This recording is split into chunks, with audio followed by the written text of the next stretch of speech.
Untuk mengetahui sepak terjang, gimana kalau kita ulik berbagai keunggulan Anies saat menduduki berbagai jabatan.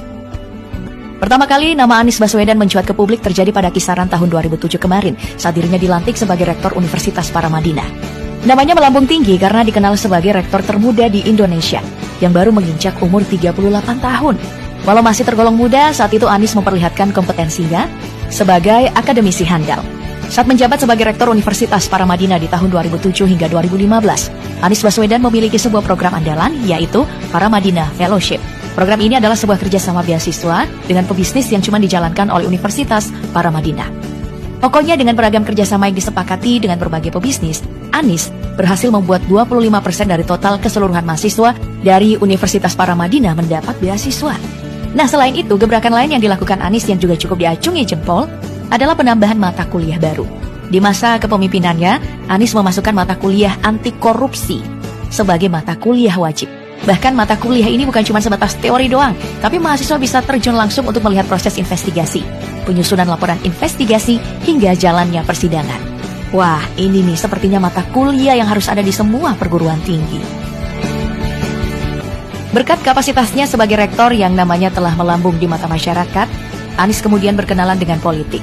Tahun 2013, Anies mengikuti konvensi calon presiden dari Partai Demokrat. Namun kalah. Anies pun lalu bergabung dengan tim pemenang Jokowi JK sebagai juru bicara. Sebagai balasannya, ia mendapat posisi Menteri Pendidikan dan Kebudayaan di tahun 2014 saat periode pertama Jokowi. Nah, jabatan ini memang cuma bertahan selama 3 tahun. Di mana saat 2017 Anies digantikan oleh Muhadjir Effendi. Namun meski singkat, sebagai Menteri Pendidikan, Anies banyak membuat gebrakan baru loh. Di dalam sekolah, Anies menghentikan adanya masa orientasi siswa atau MOS yang dianggap syarat dengan aksi perpeloncoan. Selain itu, dilakukan juga perubahan fungsi ujian nasional. Kalau dulunya ujian nasional adalah momok menakutkan karena jadi patokan kelulusan, Anies memutuskan kalau ujian nasional tidak lagi jadi patokan kelulusan. Pada bagian penyelenggaraan pendidikan tidak kalah heboh. Sebelum Anies menjabat, Indonesia mengalami perubahan kurikulum. Dari kurikulum 2006 ke kurikulum 2013. Nah, Anies menilai kurikulum 2013 ini masih sangat rumit untuk dijalankan, entah itu bagi sekolah, guru, dan juga siswa. Jadi, dirinya menghentikan kurikulum 2013 dan ingin memperbaikinya secara bertahap.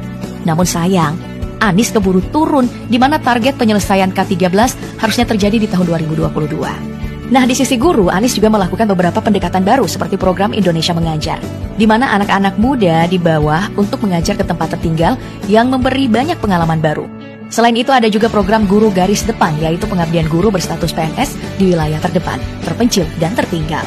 Ada juga beberapa gerakan kecil dan berarti yang dilakukan Anies untuk meningkatkan mutu pendidikan. Mulai dari gerakan Indonesia, membaca dan menulis, dan sekolah hari pertama, di mana orang tua dihimbau mengantar anak ke sekolah saat baru masuk. Gerakan kecil kayak gini nih yang biasanya punya efektivitas yang jauh lebih besar ketimbang program-program miliaran rupiah. Oh iya, belum lagi soal beasiswa unggulan, Anies jadi salah satu yang pertama loh mengusulkan beasiswa kece tersebut. Berangkat dari kursi Menteri Pendidikan, perkenalan Anies dengan politik pun makin erat. Maka majulah pria kelahiran 7 Mei 1969 ini dalam pemilu Gubernur DKI Jakarta, berpasangan dengan Sandiaga Uno. Di pemilu tersebut dirinya menang dari pasangan Ahok dan Jarot di putaran kedua. Nah, selama menjabat sebagai Gubernur DKI, Anies sangat terkenal dengan pencapaiannya yang mewah. Contohnya seperti Jakarta International Stadium yang menghabiskan 4,5 triliun rupiah atau sirkuit Formula E yang pembangunannya memakan 190 miliar rupiah. Selain pembangunan dua hal ini, di masa kepemimpinan Anies juga dilakukan beberapa pembangunan sentral untuk menyanggah beragam hal, seperti pengadaan sumur resapan, pelebaran trotoar, pembangunan jalur sepeda, hingga revitalisasi kota tua. Dalam masa jabatannya ini, Anies juga memodernisasi banyak hal terkait kebutuhan warga DKI. Contohnya dengan aplikasi Jaki atau Jakarta Masa Kini.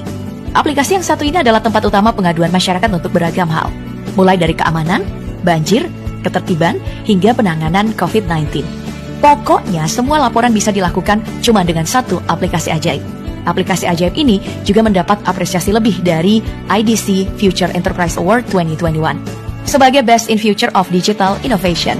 Nah, modernisasi lainnya juga datang dari sektor transportasi dengan kartu Jaklinko. Kartu ini juga adalah kartu ajaib yang bisa mengcover kebutuhan transaksi di semua sektor transportasi, mulai dari bus, MRT, LRT, hingga pembayaran tol.